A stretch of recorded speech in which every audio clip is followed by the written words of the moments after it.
Nabi Ibrahim mempunyai dua istri. Istri pertama bernama Sarah dan istri kedua bernama Hajar. Sarah melahirkan seorang anak laki-laki yang dinamakan Ishak, dan Hajar melahirkan anak laki-laki juga yang bernama Ismail. Sarah merasa kurang senang hidup bersama Hajar. Berkali-kali ia meminta kepada suaminya agar Hajar dan anaknya dipindahkan ke tempat lain. Akan tetapi, Nabi Ibrahim tidak segera menurutinya.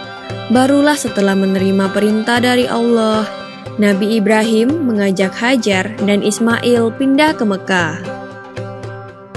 Ismail yang masih menyusu pada waktu itu terpaksa harus mengikuti kedua orang tuanya menempuh perjalanan yang begitu jauh dan melelahkan.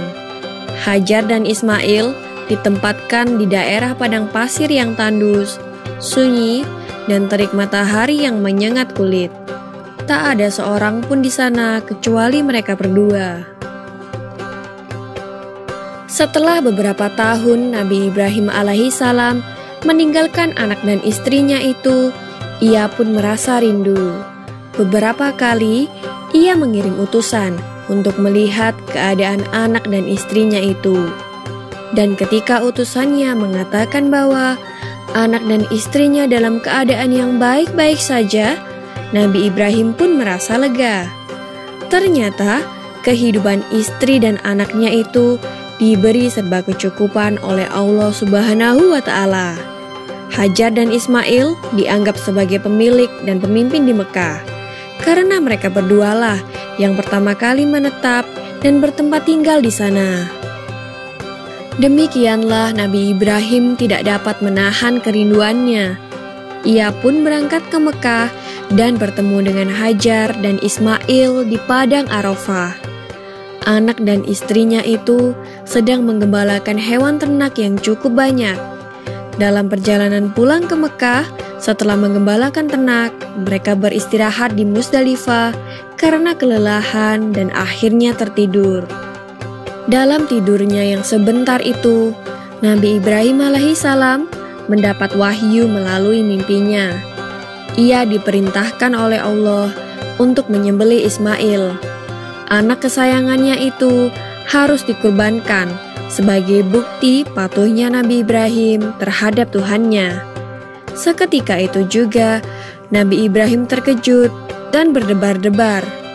Tampak begitu beratnya ujian kali ini. Ia pun akhirnya menguatkan hati demi rasa cintanya yang lebih besar kepada Allah Subhanahu wa Ta'ala. Ia juga pada akhirnya memberitahukan mimpi itu kepada Ismail. "Wahai anakku Ismail, dalam mimpi aku diperintahkan oleh Allah untuk menyerahkanmu sebagai kurban, dan aku harus menyembelihmu.